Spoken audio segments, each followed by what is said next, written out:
fait avec amour et préparé avec amour. C'est binge audio, quoi.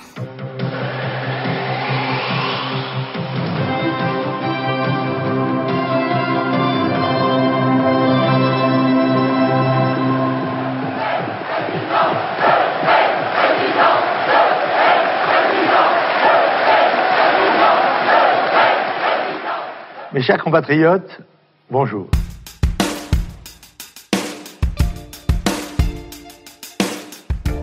La mort de Jean-Marie Le Pen, qui fut la voix de l'extrême droite pendant plus de 50 ans, est un drôle de moment, médiatiquement et politiquement parlant. Médiatiquement, parce qu'on ne peut que constater en lisant certains papiers que le regard de pas mal d'entre nous s'est adouci, et qu'on n'hésite pas à présenter comme polémique les propos d'un homme dont le fonds de commerce était le racisme, l'antisémitisme, l'homophobie, l'antidémocratie et j'en passe. Politiquement, là aussi, le moment est étrange, car les frontières sont devenues poreuses et les mots choisis par la droite et le centre n'ont pas exactement une tonalité très combative au sujet de celui qui, avant tout, était un ennemi de la République. En 2020, il y a 4 ans, on s'était posé la question dans ce podcast de ce à quoi allait ressembler le jour de la mort de Jean-Marie Le Pen. Je vous propose de réécouter ce qu'on en disait à l'époque et de faire vous-même la comparaison. Je suis Thomas Rozek et vous écoutez Programme B.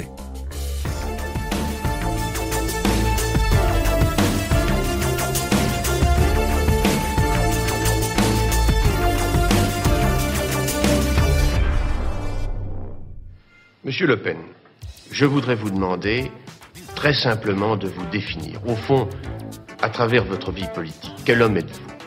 Écoutez, je crois que je suis un homme d'action, un homme engagé dans la vie, un homme complet, j'ose le dire. Je crois à l'inégalité des races, oui, bien sûr. C'est évident. Toute l'histoire le démontre. Elles n'ont pas la même capacité ni le même niveau d'évolution historique. Je trouve que c'est tout de même un peu artificiel de faire venir des joueurs de l'étranger et de les baptiser équipe de France. Je crois que le sidaïque, si vous voulez, j'emploie ce mot-là, c'est un néologisme, il n'est pas très beau, mais je n'en connais pas d'autres. Celui-là, il faut bien le dire, est contagieux par sa transpiration, ses larmes, sa salive, son contact. C'est un espèce de lépreux. Dans le marais de Paris, on peut chasser le chapon sans date d'ouverture ou de fermeture, mais dans le marais de Picardie, on ne peut chasser le canard en février. Je mets au défi quiconque de citer une phrase antisémite dans ma vie politique. Des millions de morts, c'est un point de détail. C'est pas 1 million de morts, c'est les chambres à gaz. Jean-Marie Le Pen, s'il devait rester un événement fort, un moment, une image de ses 40 ans de vie politique, ce serait quoi ? Je pense quand même du contour de l'élection présidentielle. C'est les happy few, si j'ose dire. À l'époque, en 2020, j'avais sollicité mon confrère Dominique Albertini. Il est journaliste à Libération, il a beaucoup écrit sur Le Pen et sur le Front National. Et je lui avais donc demandé s'il s'était déjà posé la question de ce qu'on dirait le jour où l'ancien leader d'extrême droite allait mourir. Oui, bien sûr, je me la suis posée à plusieurs titres. D'abord pour m'être intéressé depuis longtemps au Front National, qui est devenu le RN, pour avoir rencontré Jean-Marie Le Pen à quelques reprises, et pour avoir été celui qui aurait pu écrire la nécrologie de Jean-Marie Le Pen. Hein. Dans la presse, souvent, on écrit très longtemps à l'avance les articles sur la mort de certaines personnalités, et Jean-Marie Le Pen fait partie de ces gens dont tout bon journal doit avoir en réserve le papier qui commentera son décès. C'est pas moi qui l'ai écrite finalement, elle a été écrite par un autre journaliste de Libé qui le connaît très bien, mais ça m'a forcément poussé à m'interroger sur ce que moi, je dirais de lui le jour où il partira. Et du coup, la réponse, qu'est-ce que tu t'es imaginé, même si forcément là on est dans la prospective, la réalité sera peut-être différente, mais qu'est-ce que tu t'es imaginé ? Sur la façon dont on parlera de lui, j'allais dire en fait, moi ce que j'en aurais dit, j'aurais fait un rappel, mais très long, très très long, à l'échelle de sa carrière, de tout ce qu'a été la vie de Jean-Marie Le Pen. Il est né, je crois, en 28, à moins que ce soit en 27. En tout cas, ça fait un énorme morceau d'histoire à raconter, de République, des épisodes qui sont familiers à chacun. Après, se poser la question de ce qui sera dit de lui, sans vouloir surthéoriser, ça pose la question de qui parlera de lui et quand est-ce qu'on parlera de lui. Que diront les journalistes est un sujet. Et au fond, je crois que ce qui sera dit de lui le jour de son décès, on peut tous à peu près l'imaginer. Et là, je parle du discours médiatique officiel. Le rappel de sa carrière, le rappel des grands tournants qu'ont été ses paroles sur les chambres à gaz, sur Durafour crématoire. Monsieur Durafour crématoire, Merci de cet aveu. 2002, la rupture avec sa fille, c'est des grands épisodes qui vont forcément scander les récits qui seront faits de lui. Après, il y a la question de la mémoire populaire de Jean-Marie Le Pen. Qu'en diront les gens, entre guillemets. Il y a la question de la mémoire historique de Jean-Marie Le Pen. Qu'en diront ceux dont le métier est de produire un récit historique? Qu'en diront-ils maintenant? Qu'en diront-ils dans 10 ans, dans 20 ans, dans 30 ans? Et ce sont des sujets tout à fait différents, évidemment. Moi, ce qui m'a poussé à m'interroger là-dessus et à imaginer cet épisode, c'est évidemment les différentes séquences médiatiques qu'on a connues autour de grandes disparitions de personnages politiques importants ces dernières années. Je pense Michel Rocard, Jacques Chirac, tous ces politiques qui sont décédés, qui étaient des personnages importants publics. Ce que je me dis, c'est que Jean-Marie Le Pen, certes, est un personnage public important dans l'histoire politique française, mais il a une place très particulière et normalement, il échappe à ce logiciel de l'hommage qui fait qu'on gomme un peu les aspects polémiques ou un peu négatifs du personnage pour ne garder que le positif. Là, pour le coup, ça va être difficile de faire la même chose. Impossible de ne pas en parler, impossible effectivement d'en parler sur le registre des gens que tu as cités, à commencer par Chirac par exemple.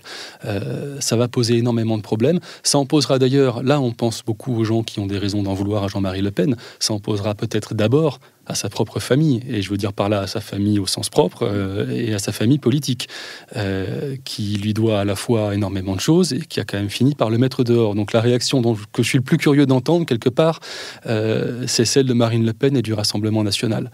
Où là, pour le coup, il y aura probablement la tentation de ne retenir que le bon, si je puis dire, de Jean-Marie Le Pen, celui d'une sorte de lanceur d'alerte sur les sujets de l'immigration.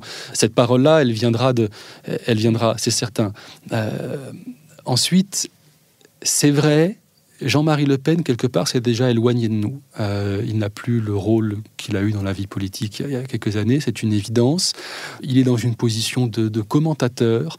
Il est installé là où il intervient, je pense aux chaînes de télé, aux chaînes de radio, dans la position presque d'un grand-père, quelqu'un d'un peu débonnaire, assez souriant d'ailleurs, avec des bons mots, un type assez rigolard, au fond, quand on le regarde intervenir, c'est détente, Jean-Marie Le Pen sur un plateau de télévision, et le phénomène que tu décris est juste, à mesure qu'il s'éloigne de nous comme personnalité politique, s'installe un autre personnage qu'il est peut-être plus simple de prendre à la légère. Et de voir effectivement comme une figure un peu gauloise, à la parole libre, et au fond, est-ce qu'elle est plus scandaleuse, cette parole, que celle d'un Zemmour, que celle d'un Onfray?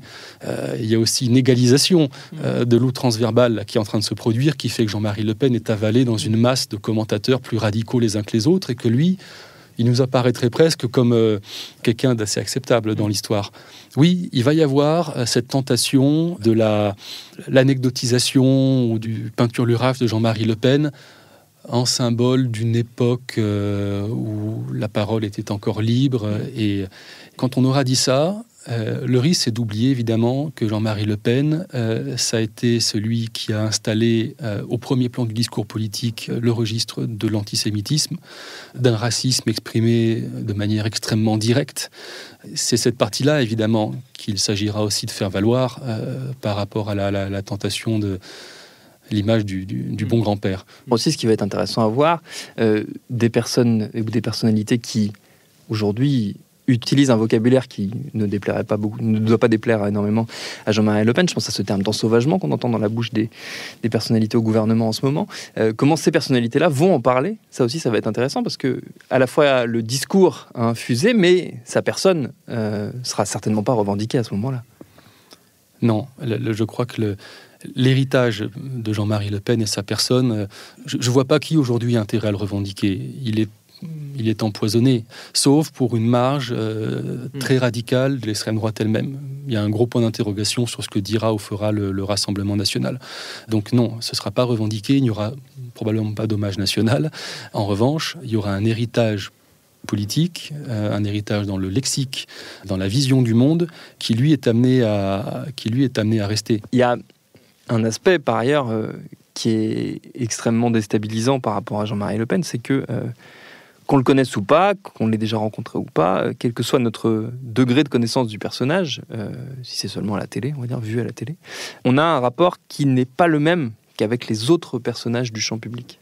Ouais, je vais parler de ceux qui ne le connaissent pas, puis de ceux qui l'ont rencontré. Quand on ne le connaît pas, Je pense malgré tout que le rapport qu'on a avec lui est de l'ordre de l'affectif, de l'intime. Quand je dis ça, je ne veux pas dire qu'on aime Jean-Marie Le Pen, mais qu'on est sur le registre de l'émotion spontanée, qu'il évoque en nous un monde de sentiments, peut-être de souvenirs, qu'on ait défilé contre lui, par exemple, ou qu'on ait râlé contre lui en public. Mais ça nous rattache à un certain nombre d'émotions et de souvenirs vécus, intimes, qui font que le lien qu'on a avec lui est tout à fait particulier. Il a été un personnage de la vie de beaucoup d'entre nous, et il a suscité en nous des choses beaucoup plus puissantes que la plupart des hommes politiques. Qu'on le veuille ou non, nous sommes liés à lui, et donc notre rapport à lui sera sur le mode de l'intime, de l'affectif, et nous éprouverons peut-être des choses étonnantes au jour de sa mort, en faisant remonter en nous ce genre de choses.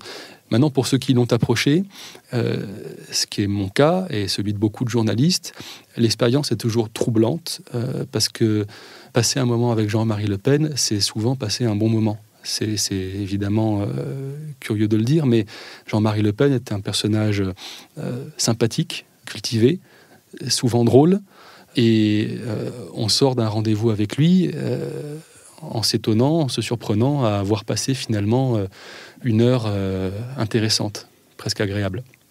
C'est évidemment très compliqué de mettre en rapport cette expérience vécue avec la réalité idéologique et historique du personnage.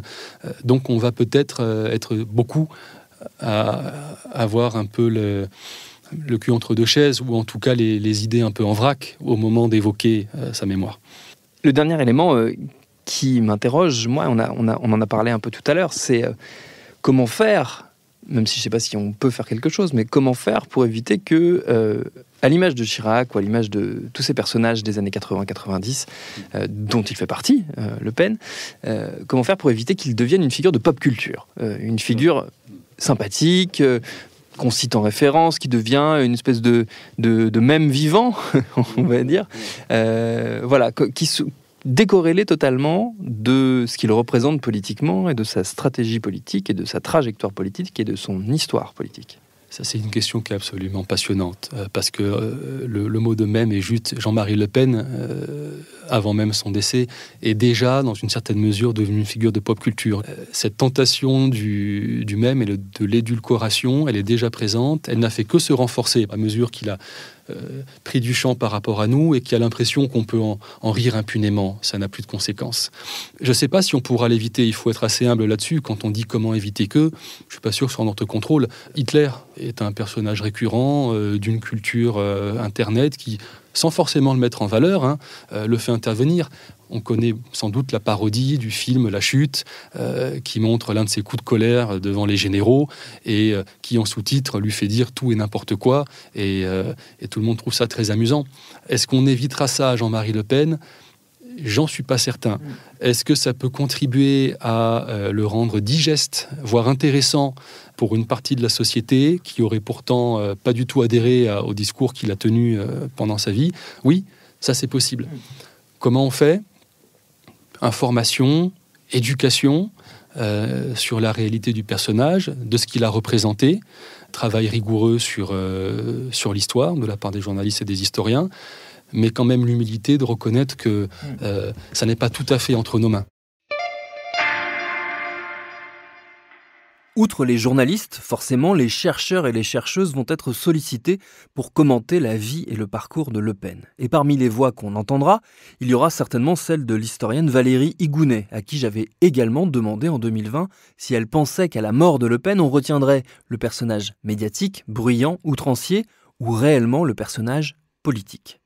Je crois qu'en fait, c'est un peu les deux, dans le sens que on sait que cet homme a avancé aussi par la provocation langagière, par antisémitisme, etc. Ça, c'est clair, par ses pseudo-dérapages. Et en même temps, il a construit un parti en 72, le Front National, qui s'est développé, qui a eu de plus en plus d'adhérents. Aujourd'hui, on le voit bien avec sa fille Marine Le Pen. Donc, je crois que c'est un peu les deux. C'est un parti qui s'est imposé. Et c'est vrai que cet homme a été très bruyant dans cette vie politique. Oui, c'est vrai. Vous parliez des racines du parti, de là où il vient. Est-ce que ça va être l'occasion peut-être de rappeler, de revisiter le parcours intellectuel de ce parti qui aujourd'hui se veut assez respectable comme faisant partie de la droite classique, qui d'ailleurs n'est pas nouveau, c'est quelque chose que Jean-Marie Le Pen lui-même a pu dire dans les années 80. Mais est-ce que ça va être l'occasion peut-être de rappeler qui sont les fondateurs de ce parti et d'où il vient intellectuellement et idéologiquement ? Alors, ce parti qui apparaît au début des années 70, il apparaît via un groupuscule qui s'appelle Ordre Nouveau. Pour vous donner une idée, l'emblème, c'était la croix celtique. Donc, ce parti ne cachait pas ses idées d'extrême droite radicale. Il y a eu pas mal de dirigeants qui ont eu des paroles qui étaient dans cette veine. Donc, il est né de cette fusion avec Ordre Nouveau. Et c'est vrai que pour avancer, politiquement parlant, donc Jean-Marie Le Pen a choisi de s'en détacher et a choisi de monter un parti, comme il dit, de droite nationale, populaire et sociale. Donc, vous voyez, il fallait avancer, j'allais dire masqué. Après, c'est vrai que, vu les idéologues qui se sont avancés au début de la construction et les cofondateurs, c'est vrai qu'il est évident qu'entre les anciens Waffen-SS, entre ces personnes qui se reconnaissaient antisémites, même négationnistes, je pense par exemple à François Duprat qui a très vite intégré les instances nationales, c'est évident qu'entre les racines et le début du Front National, mais même après, il y avait des idéologies néo-nazis, antisémites, etc. Vous parliez de ce détachement, cette espèce de ménage que Jean-Marie Le Pen a fait idéologiquement pour essayer de s'acheter une crédibilité politique, ou en tout cas une assise politique plus large. Il a subi un peu le même traitement de la part de ses héritiers au sein du Front National, qui est devenu le Rassemblement National, avec cette guéguerre qu'on a pu suivre médiatiquement entre lui et sa fille. Est-ce que sa disparition, ce sera l'occasion pour le RN de se débarrasser définitivement de ce personnage qui traîne un peu comme un boulet maintenant ? En 2011, au congrès de Tours, quand Marine Le Pen est élue, je reviens là-dessus, parce qu'en face d'elle, il y avait quand même un des grands cadres du Front National, qui est Bruno Gollnisch. Donc, elle est élue. Là, le patronyme Le Pen fonctionne. Et c'est vrai qu'au fur et à mesure des provocations langagières de Jean-Marie Le Pen, à un moment, il est exclu du parti. Alors, qu'est-ce qui va se passer lors de son décès ? Au fur et à mesure qu'on avance depuis le congrès de Tours, c'est vrai que les nouveaux, on va dire, mais ils ne sont pas si nouveaux que ça, Marine Le Pen, Louis Alliot, etc., sont venus très très rapidement au parti à partir des années 2010, vont certainement non pas vouloir nier le fondateur du Front National, mais comme vous dites, s'en débarrasser. On voit bien que là, dernièrement encore, Jean-Marie Le Pen a fait un tweet comme quoi il défendait Hervé Ryssen, qui est un pur antisémite, mais vraiment négationniste pur jus. Et là, de nouveau, Marine Le Pen, Louis Alliot, on se sont détachés de Jean-Marie Le Pen. Alors on sent que depuis des années, il s'en détache, et même avant le congrès de Tours.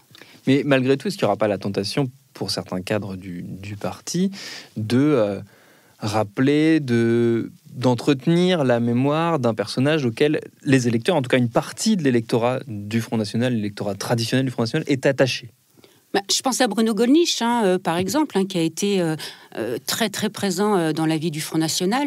Lui, par exemple, c'est évident, et d'autres anciens cadres aussi, même s'ils sont partis. Je pense par exemple à Carlo Lang. Je pense qu'il va revenir sur le parcours de Jean-Marie Le Pen, et ils vont certainement mettre en avant le côté élogieux de cet homme qui s'est évidemment imposé dans la vie politique. Alors ça, c'est sûr qu'il y a aujourd'hui encore, j'allais dire, presque des admirateurs de, entre guillemets, ce grand homme politique. Si la droite classique a empiété sur ses plates-bandes et a récupéré un certain nombre de ses thèses, on ne peut pas imaginer aujourd'hui quelqu'un de la droite républicaine revendiquer l'héritage de quelqu'un comme Jean-Marie Le Pen. Ah non, c'est évident. Il y a un pas énorme entre emprunter, et puis il y en a eu peu, et se revendiquer de l'extrême droite française, du Front National, puisqu'on parle de ce parti. C'est évident. Il y a une opposition totale, et justement, par rapport à ces dérapages qui n'en sont pas, par rapport à l'antisémitisme, par rapport au complotisme, par rapport à justement ces paroles très très bruyantes, bien sûr. Il y a une opposition farouche, républicain, extrême droite, bien sûr. Dérapages qui n'en sont pas, on peut expliquer pourquoi vous soulignez ça ? Si vous voulez, je pense qu'une des stratégies, comme je disais, de Jean-Marie Le Pen, c'est d'être bruyant. Il faut qu'on l'entende. Et comment on l'entend, c'est pourquoi pas par ces paroles qui dérangent et qui sont très médiatisées. Donc je pense par exemple au Détail, qui a complètement bouleversé la vie du parti. Même certains ont dit que c'était terminé, le Front National, même s'il avait évolué. Et au fur et à mesure qu'il avançait dans sa carrière, à partir de 87, mais avant aussi, je pense à certaines émissions télévisées, c'est vrai que régulièrement, cet homme a choqué l'opinion publique, et encore plus depuis qu'il est plus au Front National. Et l'un des risques que j'entrevois avec sa potentielle disparition, c'est qu'on en fasse une espèce de figure sympathique, franchouillarde d'un pays où on pouvait tout dire, ou d'une époque révolue, où sur les plateaux de télé la parole était plus libre, voilà, qui devienne cette espèce de figure de libre penseur, et qu'on le vide de tout le sens politique et de la violence de ce qu'il pouvait tenir comme propos. Alors moi, je pense pas du tout. Je pense que justement, ça va être certainement la reconnaissance d'un homme politique qui a marqué depuis les années 70 l'histoire politique française, mais en même temps, selon moi, c'est certain même, je m'avance, mais j'en suis certaine que ce qui va être mis en avant, c'est justement ce diable de la République, qui est justement le titre d'un documentaire, c'est-à-dire cet homme qui avance, non pas masqué, et par des items, par des thématiques politiques très très fortes, par des représentants qui sont là pour justement les dire à voix haute, etc. Donc je pense que ce patrimoine idéologique, au fur et à mesure que cette idéologie a avancé, et lui, au fur et à mesure qu'il s'y est conforté, je suis pratiquement certaine que non, on ne peut pas en faire ce que vous dites, non. Je vous laisse évidemment seul juge des frontières qui ont été franchies allègrement depuis l'enregistrement de cet épisode il y a 4 ans. C'est un tout petit peu déprimant. Merci à Dominique Albertini et à Valérie Higounet pour leurs réponses. Programme B, c'est un podcast de Binge Audio préparé par Charlotte Bex et Lauren Bess, réalisé par Geoffrey Puich et Paul Berthiaud. Tous nos épisodes, les anciens comme les nouveaux, sont à retrouver sur toutes vos applis de podcast préférées. Cherchez-nous sur Internet si vous voulez nous parler, et à très vite pour un nouvel épisode.